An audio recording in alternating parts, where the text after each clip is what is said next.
Projektą iš dalies finansuoja Medijų rėmimo fondas.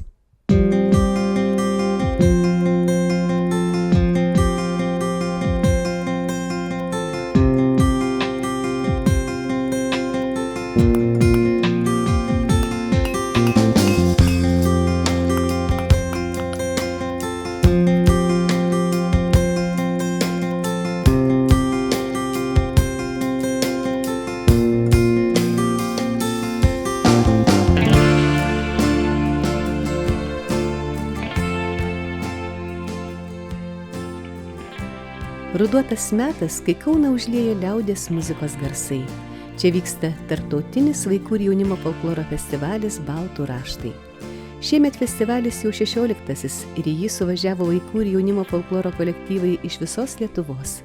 Atvyko ir svečiai iš Latvijos. Tarptautinis vaikų ir jaunimo folkloro festivalis Baltų raštai prasisuko jau 16-ąjį kartą.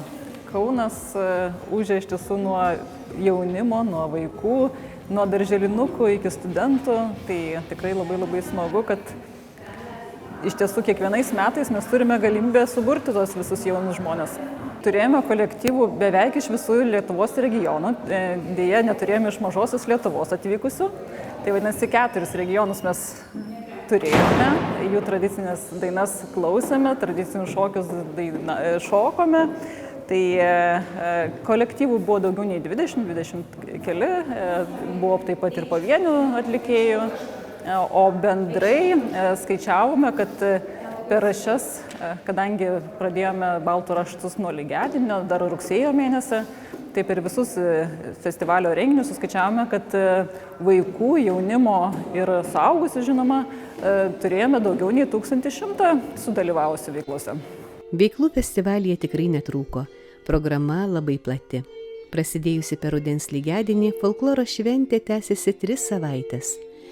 Per tą laiką surengta ne tik vaikų ir jaunimo kolektyvų pasirodymai, bet ir kūrybinės dirbtuvės, edukacijos bei seminaras Baltų kultūros reliktai šiuolaikiniame gyvenime, skirtas mokytojams, kultūros darbuotojams ir tiesiog baltiška kultūra besidomintiems dalyviams. Jau tradiciniu tapusio seminaro tikslas, kaip sako organizatoriai, padėti pedagogams ir kultūros darbuotojams įgyti reikiamų kompetencijų, ugdyti mūsų visuomenės, vaikų ir jaunimo tautinį tapatumą ir etnokultūrinį raštingumą. Taip patgi padėti pažinti ir vertinti baltų tradicinę kultūrą, suprasti jos gyvybingumą ir nuolatinį atsinaujinimą. Taip pat suvokti save kaip tos kultūros puoselėtoje. Nuo seminaro pradžioje buvo pristatyta tapytojos Ritos Juodytės Rimeikienės darbų paroda, atskleidžianti unikalų autorės santykį su baltiškąja kultūra, jos simboliais ir ženklais. Mūsų festivalio, vaikų ir folkloro ir jaunimo festivalio Baltų raštai viena iš ypatingų parodų, tai yra Ugnimi akmenyje. Ir šioje parodoje labai gražiai atsiliepia gamtos motyvai, visas ciklas Rėdos ratu keliaujant, ir žmogaus gyvenimas, ir ta sodyba, ir žemaitiškas peizažas. Dailininkė ilgus metus domėjosi baltišką tematiką ir tai labai gražiai matosi peizažuose ir tapyboje. Tai yra pirmą kartą tokia personalinė paroda Ritos Juodytės Rimeikienės, kurioje mes galim pamatyti nežymiai, taip tik tai potėpiais tokiais pasirodančius baltiškus ženklus.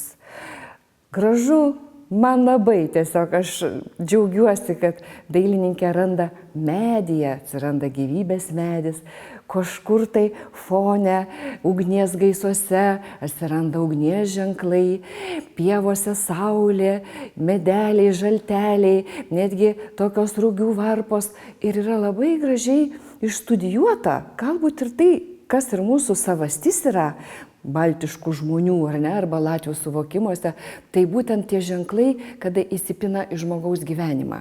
Ir jie saugo, jie apsigyvena, jie mus sustiprina. Baltiška tematika visada buvo mano kūryboje, sako parodos autorė Rita Juodytė Rimeikienė, ir priduria, kad tradicinius ornamentus ir simbolius jį naudoja daugelyje savo taikomosios dailės darbų, o štai tapyboje jie atsirado netikėtai. Juk mes esam baltai. Jeigu jau tu esi lietuvis, tu atsineši tai savo genuose ir jie kažkada turi pasirodyti. Taip jie turbūt pasirodė ir mano kūryboje, kažkaip patys atsiskleidė. Gyvendama dabar Žemaitijoje ir kasdien stebėdama horizontą, o ten nuostabu yra.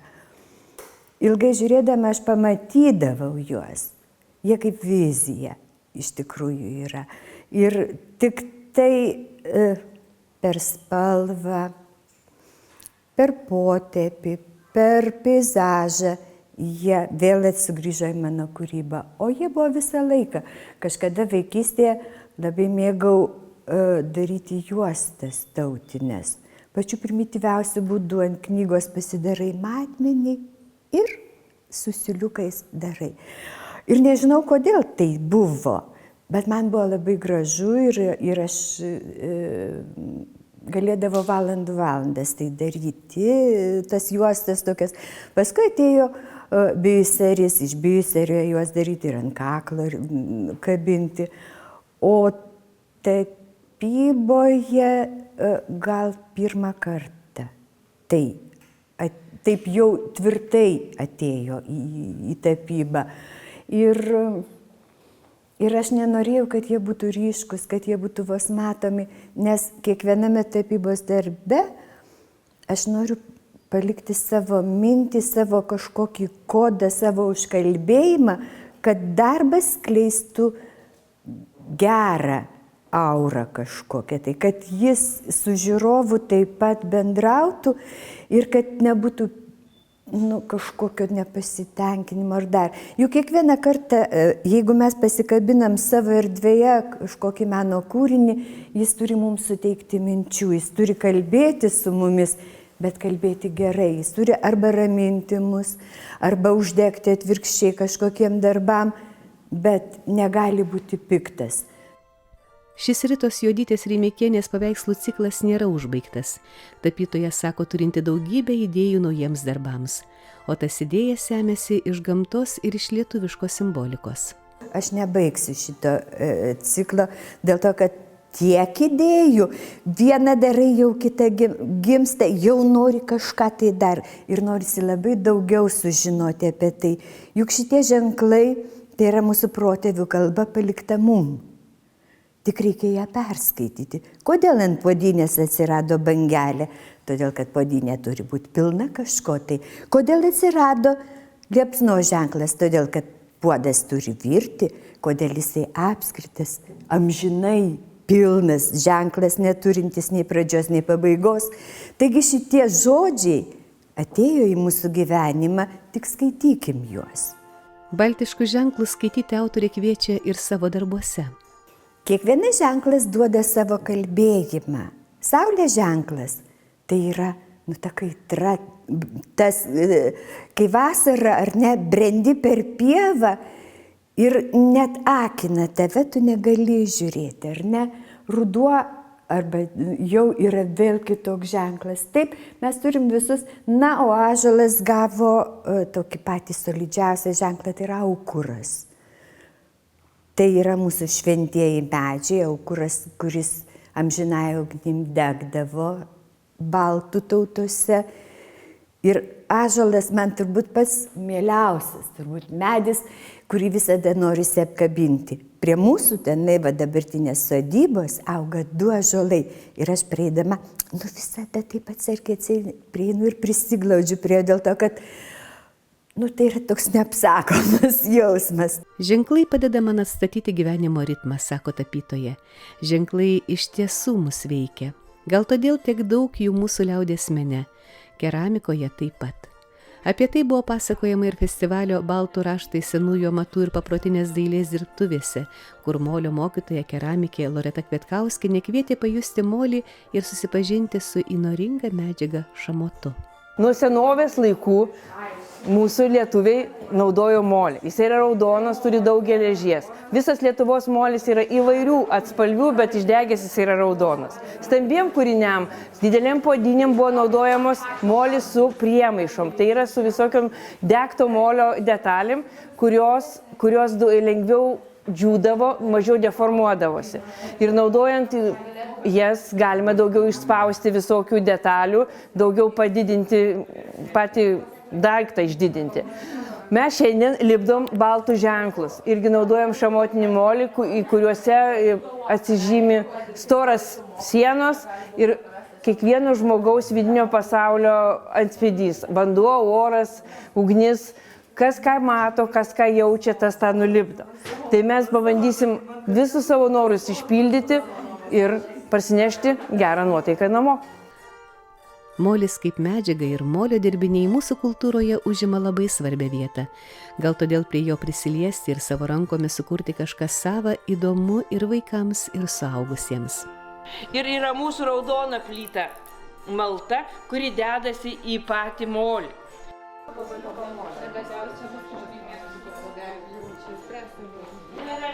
Ir akmenukas ir su juo nupoliruoji išdžiūvusi jūsų gaminį ir jis gausis glotnus. Ne glazūra, bet paviršius glotnus. Jeigu raštą, tai jau nereikia nutrinti taip, kad jo neliktų, bet aplinkui galima tokiais liaudiškais dalykais. Nes mūsų senoviai taip ir buvo. Lipdymas iš dešrelių, iš gabaliukų, net aš iš rutuliukų galima pasidaryti ir kiekviename rutuliuke galima įspausti kažkokį ženklą. Ir va tada gaunasi darbelis prie darbelio ir tautinis, o čia labai prabangus, kur čia tie prabangus mano reikalai. Saulutės, va, šitai pasigražini ir aš tai faktūrų mėgė ir netgi galima įdėti va į šitokį kažkokią, va tokį, kokį nors.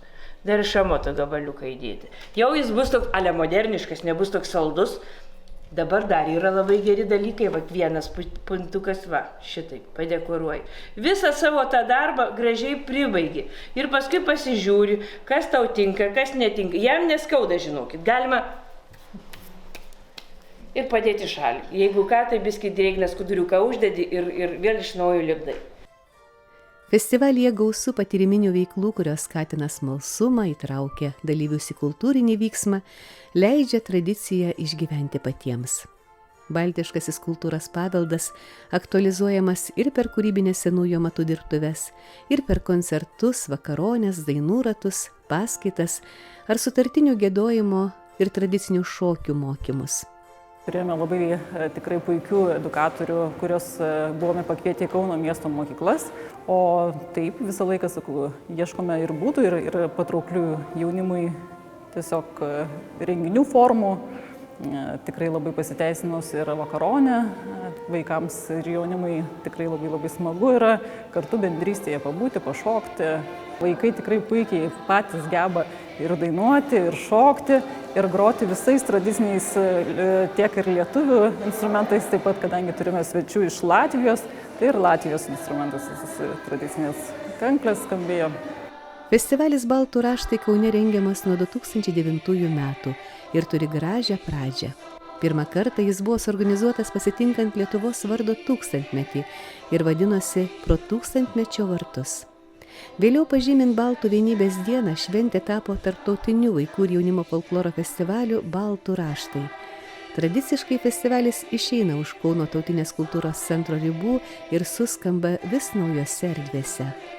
Stengiamės iš tiesų ir erdvės vis išeiti, kad tai būtų ne tik Kauno tautinės kultūros centre, kadangi vis tiek salės pas mus yra pakankamai tokios kamerinės, tai tikrai stengiamės bendradarbiauti su įvairiais partneriais, tai šiemet prie mūsų prisijungė ir Kauno menininkų namai, ir Kauno technologijos universiteto, 2 dienas turėjome renginius, taip pat įvairiose Kauno miesto mokyklose turėjome renginius.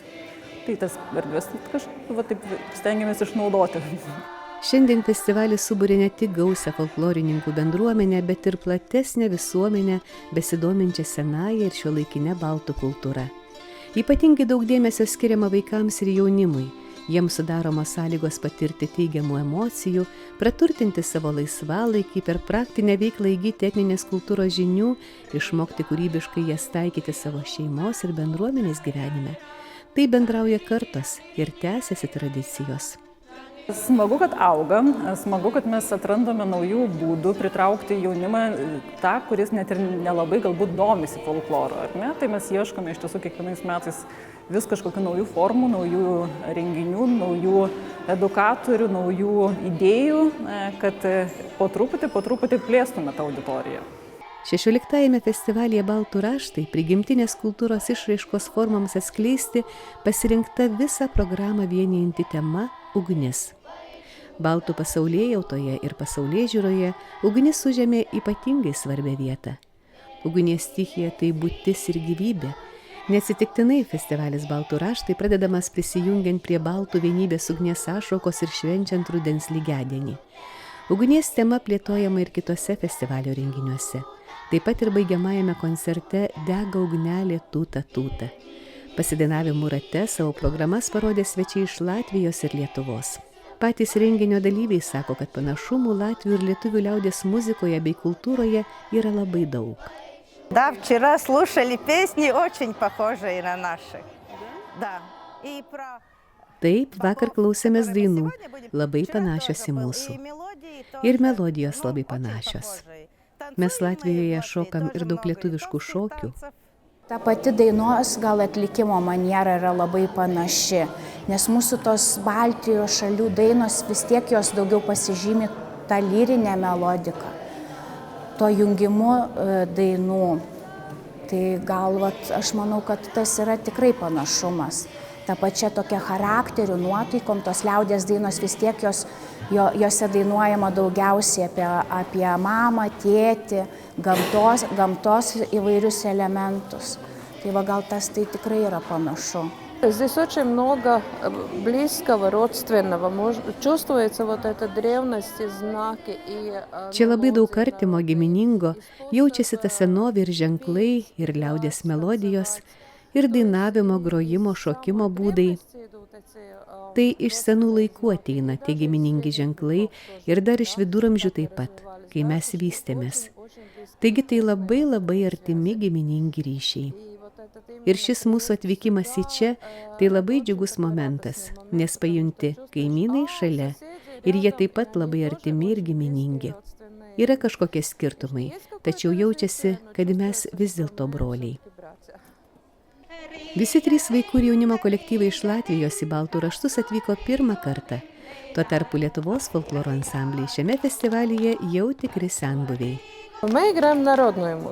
Mes grojame liaudies muziką, liaudies šokius, liaudies dainas, taip pat senovinės. Bet turime ir šiuolaikinių kūrinių, kurie savo charakteriu atitinka liaudies muziką. Rami, rami, dieviņš brauca no kalniņa lejiņā. Мы впервые в этот раз, и к большому удивлению... Mes pirmą kartą čia ir dideliai nuostabai mes netgi tikome šiam festivalio formatui, nes kai mus pakvietė, mes galvojome, kaip mes taip atvažiuosim. Čia juk senasis folkloras. Bet kažkaip viskas susiliejo ir pavyko.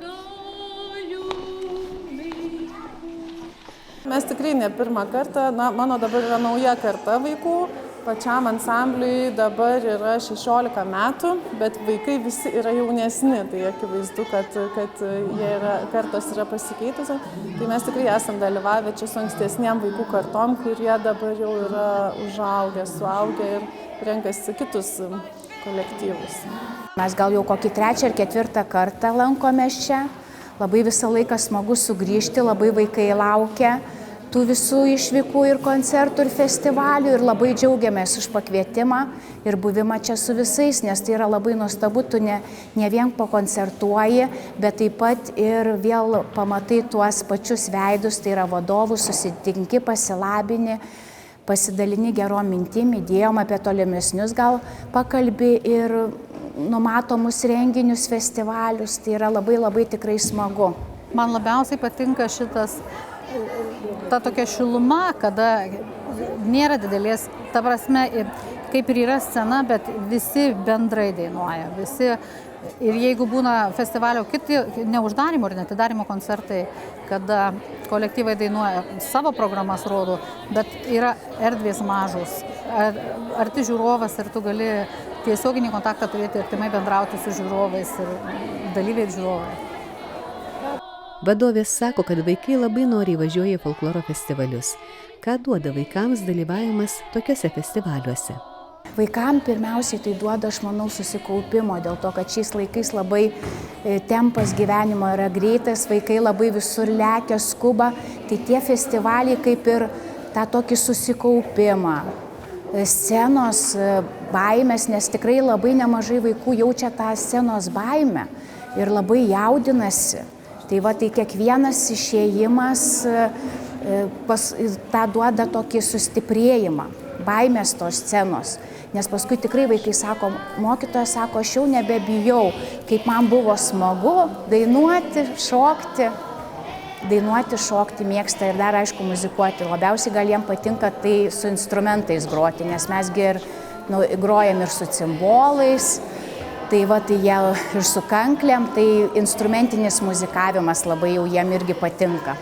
Им нравится, потому если смотреть как школу, так в моем коллективе 10-я часть всей школы.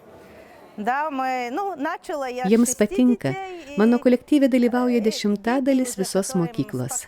Pradėjau dirbti su 6 vaikais. Čia vaikai, kurių ir mamos, ir tėčiai folklore dalyvauja, ir kiti vaikai, kurie pradeda nuo 1 klasės, kuriems patinka. Mes grojame, dainuojame, šokame, važiuojame visur, kur tik galime.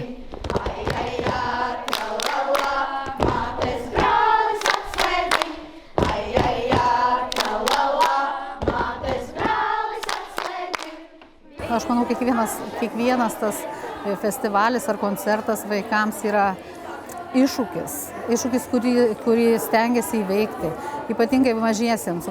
Išbūti, net nežinau, kiek čia laiko užtruko, išbūti tiek, kažkaip tikrai šaunuoliai, išbuvo, išjuostų kasas supynė, juostelę supynė, bet taip labai ramiai išbuvo ir pabuvo, kai viena nubėgo vis užvalgė, užkando, bet vėl sugrįžta ir vėl atsakomybė, ugdo atsakomybę, ugdo pagarbą vieni kitiems, bendravimas. Vaikai net paklausė, ar jūs mokat latviškai? Sakau, nemoku, tiesiog įmir, skaitai ir kartu dainuoji. Tada ir tas berniukas šalia pradėjo skaityti ir dainuoti. Tiesiog tai naujos patirtys, nauji atradimai.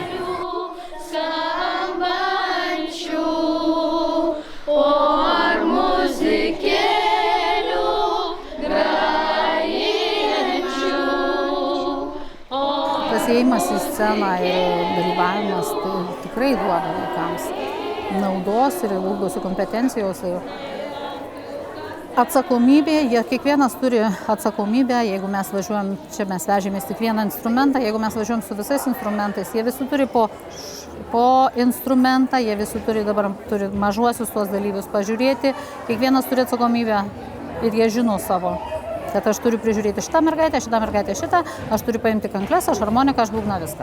Duoda labai daug ko, mes kartais galbūt neįvertinam, kiek daug duoda, nes duoda ne tik, sakykime, tos 15 minučių, per kurias jis stovi scenoje, bet visas važiavimas, organizavimas, kiekvienas gali save atrasti kažkur, kuris gali būti lyderis, kuris gali pagloboti mažesnį, padėti jam apsirengti, ten susitvarkyti, sakykime, pagal laiką save kontroliuoti ir panašiai. Tas visas pasiruošimas, ilgesys autobuse, kad palaukti reikia, pavyzdžiui, kad pastovėti.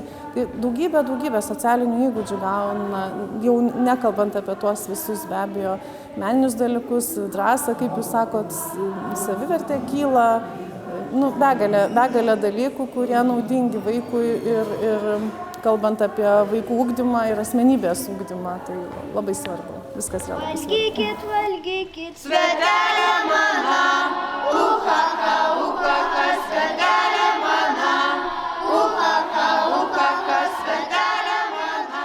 Jie daugiau žino, daugiau galbūt jaučia, daugiau supranta, jų akiratis yra platesnis, jie daugiau pamato, jie išvažiuoja, jie daugiau žmonių sutinka, pažįsta, patiria įvairių amatų, edukacinių užsiėmimų ir tas dėmesys jiems taip pat yra malonus dėl to, kad jaustis reikšmingų, sakykime, eini ir tave pageria už tai, kaip tu dainuoji, arba elementariai neteini gatve festivalio metu, sakykime, ir prie tavęs prieina, paprašo nusifotografuoti, nes jūs labai gražiai pasipuošia, tai tikrai visus taip pakylėja, tai tuo ir džiaugiamės.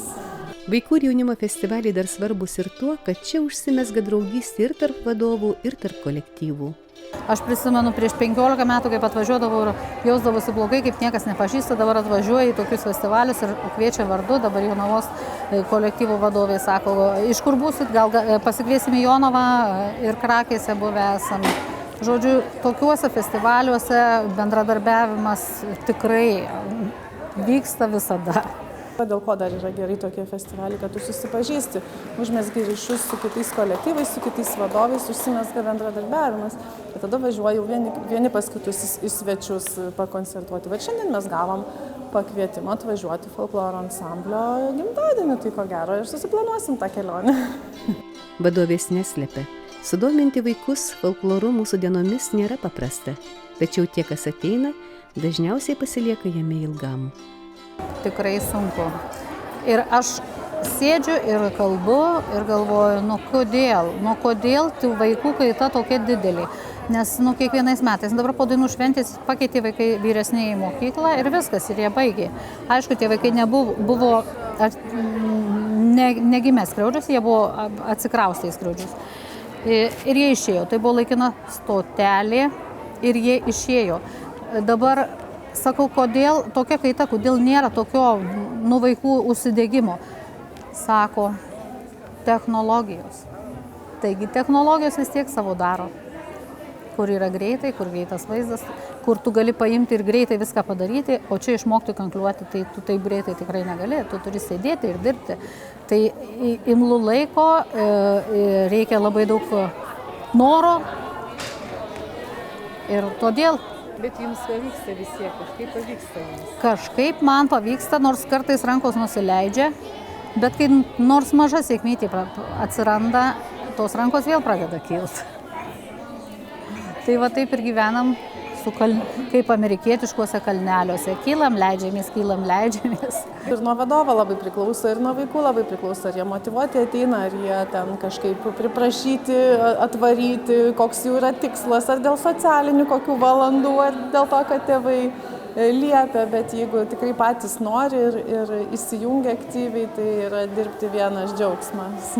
O daug tokių vaikų, kurie patys nori, ateina patys? Dauguma tokių yra vaikų, tai va to ir labai džiaugiamės. Dėl to, kad tai yra, tai yra ne pamoka, tai nėra privaloma ir tiesiog tie vaikai, kurie dėl kažkokių kitų priežasčių, sakykime, ateitų, jie paprastai neišsilaiko ilgai. Tai išlieka tie, kuriem prilimpa, kuriem patinka, kurie save atranda tenai. Jeigu ateina tokie mažesni vaikai, o dažniausiai taip ir būna, paauglius nuo nulio į folkloro ansamblį yra sunku privilioti. Pasitaiko be abejo, bet dažniausiai sėkmė būna tame, kad jie yra tame užaugę. O mažus vaikus per žaidimą, viskas per žaidimą. Yra stebuklingas žodis žaidimas, stebuklingas reiškinys, kartu ir labai paprastas. Ir žaidimu galima juos motyvuoti, sakykime, jeigu reikia ten truputį prieš kažkokį koncertą ir pasimokyti, galbūt dainos žodžius arba patikslinti melodiją, šiek tiek pašlifuoti, taip jau padirbti. Tai visą laiką pasakau, kad dabar padainuosim, sakykime, tas 2 dainas ir paskui eisim žaisti. Tai juos labai motyvuoja ir tai yra labai, labai gera priemonė. O pats žaidimas tai smagiausia yra tada, kai jie laisvų laiku, ne repeticijos laiku, tada, kada jie sugalvoja, kada jie leidžia laisvalaikį. Jie renkasi žaisti tuos žaidimus, kuriuos lietuvių liaudės žaidimus, tuos mūsų tradicinius lietuviškus žaidimus, kuriuos išmoko per repeticiją. Tai būna labai tada smagu. Didžiausias džiaugsmas, sako vadovė, kai vaikai išaugę vaikų folkloro ansamblyje nueina dainuoti į kitus kolektyvus. Taip, lanko, renkasi ir Ir mes kartu su jais pasidžiaugiam, jie man padėkoja, aš jais pasidžiaugiu, aš aišku kažkokių labai didelių nuopelnų neprisiimu, tiesiog man tai yra labai didelis apdovanojimas, jeigu jie toliau eina tokiu keliu. Tai jeigu bent vienas vaikas užaugęs eina tokiu keliu, tai jau yra labai prasmingas, reiškia, darbas, aš tai galvoju. Netoks mūsų yra tikslas, kad ten kažką iš jų padaryti, kad kažkur juos tiesiog nukreipti. Jeigu jie praleido, nesvarbu, ar metus, ar 2, ar 5, ar 10, jeigu jie praleido toje veikloje, jie jau išlašė, jau juose kažkas yra vis tiek pasilikę, jau jie kažkur atpažins tuos kūrinius, tas dainas, tas intonacijas, tą kostiumą, sakykime, ir tai vis tiek jau juose yra nusėda ir savo gerą darbą jau yra padarę tie metai, tai džiaugiamės ir tuo. Išties džiugu matyti vaikus perimančius mūsų tradicijas, vilkinčius tautinius kostiumus, dainuojančius liaudies dainas, grojančius ir šokančius tradicinius šokius. Ir jei jau vaikai prisilietė prie folkloro, pajuto jį ir pamilo, tai išliks visam gyvenimui. Net ir po mokyklos, jei keliai su folkloru išsiskirs, susiformavusi pasaulėjauta išliks jų širdyse ir bus perduodama iš kartos į kartą.